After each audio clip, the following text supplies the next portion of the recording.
Bem, quem está na linha com a gente é o André Bichara, ele volta a participar com a gente, sempre falando sobre previdência social, aposentadoria rural, é sempre um tema que demanda de muitas perguntas, de muitos questionamentos, e por isso que a gente recorre sempre o André, né, que é o nosso, podemos dizer que já um comentarista de previdência social aqui da nossa programação.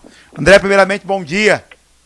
Muito bom dia, Benimbal, bom dia a todos os ouvintes, para mim é uma satisfação e gostei do título aí de comentarista da Previdência já da rádio. E é importante porque a gente está sempre aqui com muitas dúvidas, e o pessoal perguntando, questionando. Esse tema aí, por exemplo, do governo fazer a revisão dos benefícios, gerou muitos comentários e é algo também que o pessoal procura muito os escritórios de advocacia, né, André?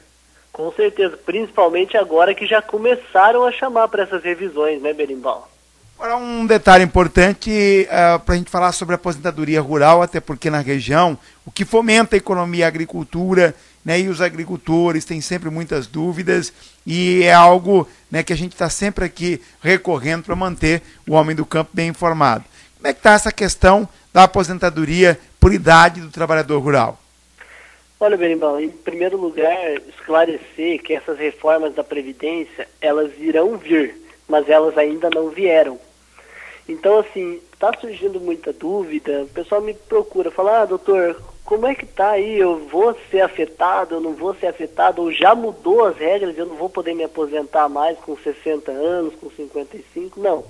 Na verdade, a gente tem que estar ciente de que ainda não houve nenhuma alteração nessa questão da reforma previdenciária, de aumento da idade, ou exigência de uma contribuição diferenciada, um aumento do tempo de contribuição. Ainda não, mas nós estamos na iminência de acontecer. Doutor, Só que como... Oi, e até falar. o pessoal confunde com essa revisão que está sendo feita de benefícios, essa é uma medida do governo para fazer um pente fino, mas não tem nada a ver com a reforma que está sendo anunciada, né? Poxa, isso na verdade é muito importante o que você falou, porque... há uma confusão, porque eu estou falando que não está acontecendo nada e às vezes o ouvinte está me ouvindo, não, mas eu já fui chamado para revisão. Só que como você falou, essa revisão que está acontecendo, que eu já vou tratar dela aqui um pouco também, ela é separada dessa questão da reforma previdenciária, não tem ligação. Como você falou, uma veio por medida provisória, que é a revisão, e a reforma previdenciária vai vir por alteração legislativa, vai passar pelo Congresso, tem até emenda constitucional no meio para resolver. Então tem muita coisa com relação à reforma previdenciária. Essa que está acontecendo, a revisão, é outra história. Então a aposentadoria por idade do agricultor continua como era.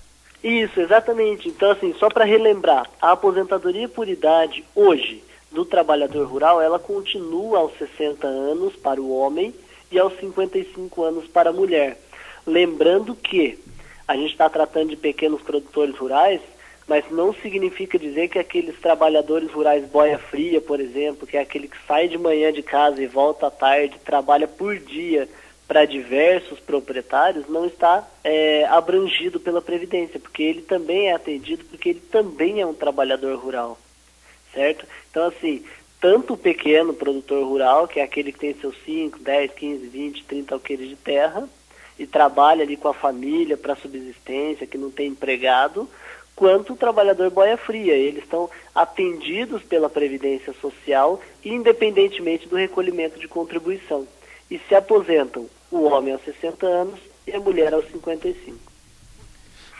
Pensão por morte, André, como é que está essa questão da pensão por morte?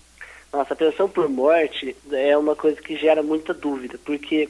Até recente eu atendi uma mulher no escritório e ela falou para mim, doutor, mas a pensão teve alteração que eu sei. E ela tem razão. O ano passado, a pensão por morte sofreu algumas alterações e ela está um pouco mais exigente. Mas para o trabalhador rural, basta que a gente comprove que o falecido ou a falecida, porque a pensão por morte não é só o homem que deixa para a mulher, mas a mulher, quando falece, também deixa para o homem. Basta comprovar a atividade rural da pessoa que faleceu até a época do óbito. Lembrando que hoje tem aquela exigência a mais, de que tem que haver 2 anos de casamento já para deixar a pensão e comprovar pelo menos 1 ano e meio de atividade rural antes de falecer. Isso garante o direito ao trabalhador rural que ficou, à esposa, o esposo que ficou, a receber um salário mínimo mensal. A idade não importa. A idade não importa. O que a idade vai importar da pessoa que ficou, por exemplo, eu gosto de colocar assim, às vezes o nome, um exemplo prático fica legal. O seu João e a dona Maria. O seu João faleceu e deixou a dona Maria, esposa dele. Se o seu João já trabalhava há anos na roça, eles já estavam casados há anos também, estamos falando aí de mais de 2 anos, ele vai deixar uma pensão para a dona Maria. Tá, e o que muda? Dependendo da idade da dona Maria, é o tempo que vai durar a pensão. Quanto mais nova essa dona Maria que ficou viva, que vai receber a pensão for, por menos tempo ela vai receber a pensão. Porque até o ano retrasado, Berimbau, a pensão, a gente tinha aquela ideia, olha, a pensão é definitiva. Sim. Meu esposo falecer, ele vai deixar a pensão para mim, eu vou receber até o dia que eu morrer. Realmente. Só que do ano passado para cá isso mudou. A pensão, ela tem um tempo de duração, exceto se essa dona Maria que ficou já tiver mais de 44 anos. Aí é definitiva. Aí ela vai receber até o dia que ela falecer. Benefícios por incapacidade, como é que eles estão? Exatamente. Aí Berimbau, que o bicho pega, né? Porque é esses que estão passando pela revisão. Os benefícios por incapacidade, eles se dividem em auxílio-doença e aposentadoria por invalidez, certo? Exato. A aposentadoria por invalidez, todo mundo tem aquela ideia. Não, se eu estou aposentado por invalidez, o INSS não pode mexer no meu benefício. Mas não é bem por aí. Por quê? O INSS só não pode chamar para revisão uma aposentadoria por invalidez de uma pessoa que tenha mais de 60 anos. Se você, ouvinte, que está agora aí na sua casa ouvindo essa entrevista e recebe uma aposentadoria por invalidez, se você tem mais de 60 anos de idade, pode ficar tranquilo que o INSS não vai te chamar. Agora, se você tem menos, pode ser aposentadoria por invalidez, pode ser auxílio-doença, seja qual for, o INSS pode chamar sim para a revisão. Isso é importante.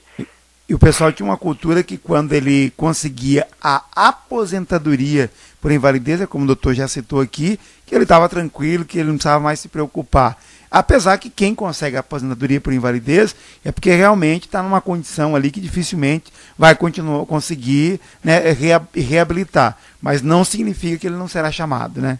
Justamente, porque geralmente quando é concedido, já é tão difícil conceder um benefício, né? E quando chega a ser concedido na forma de aposentadoria por invalidez, é porque realmente a pessoa está numa condição assim que não há previsão de reabilitação, não há previsão de melhora, não tem condições de cura, entendeu? Por isso que concede a invalidez. Então, assim, ainda que esse segurado seja chamado para revisão, que é importante lembrar, porque o pessoal acha assim, eu fui chamado para revisão, cortou meu benefício. Não é isso. A revisão é revisão, como o próprio nome diz. Você vai ser submetido a uma nova perícia no INSS e o INSS vai avaliar se ainda persiste aquela incapacidade ou não. Se persiste a incapacidade, o benefício fica mantido. Agora, não. Segundo a avaliação do INSS, não há mais a incapacidade. Aí sim vai haver o corte do benefício. Se não, não, né, Berimbau? Exato. Doutor, sempre temas aqui bastante, que chamam bastante atenção, que o pessoal sempre tem bastante dúvida. É sempre importante recorrer ao doutor André para estar conversando com a gente, falando sobre eles. Para os temas de hoje, alguma observação especial? Olha, Berimbau, via de regra eu acho que a gente conseguiu, porque, como eu falo, as entrevistas que vocês convidam a gente tem cunho informativo. A minha intenção é tentar levar da forma mais simples possível e tentar descomplicar um pouco essa área previdenciária. Que às vezes a gente ouve tanto mito, tanta coisa em volta disso, que tal benefício é assim, tal benefício é assado, e coisa que às vezes não é verdade. Então eu quero tentar, com essas entrevistas, simplificar, levar de uma forma mais clara para os ouvintes da rádio, esses direitos previdenciários, seja quando a gente está tratando de uma aposentadoria por idade, de uma pensão por morte, dos benefícios por incapacidade que a gente tratou aqui. E acrescentar assim nada demais, só lembrar que eu acho importante sempre as pessoas procurarem orientação profissional. Se você tem alguma dúvida, procure um profissional da área, procure um advogado, uma advogada para estar te orientando e não fique acreditando nesses falatórios que você ouve, que o meu vizinho faz assim, a minha vizinha, porque aí às vezes quando você vai precisar do benefício, já é tarde demais. para arrumar, você já não consegue da forma que você poderia ter evitado, entendeu? Então, André, obrigado aqui pela sua participação e qualquer comunicado a gente está também sempre à disposição, tá bom? Benimal, eu que agradeço, um grande abraço a vocês, a todos os ouvintes, em nome da nossa equipe aqui na Advocacia Bichara. Aí falamos com o doutor André Bichara, Mônica Bichara, o pessoal ali do município de Ivaiporã, especialistas em, principalmente, previdência social, e várias áreas, né, mas a gente fala em especial aqui com o André Bichara sobre a área de previdência social aqui na programação da Rádio Nova Era.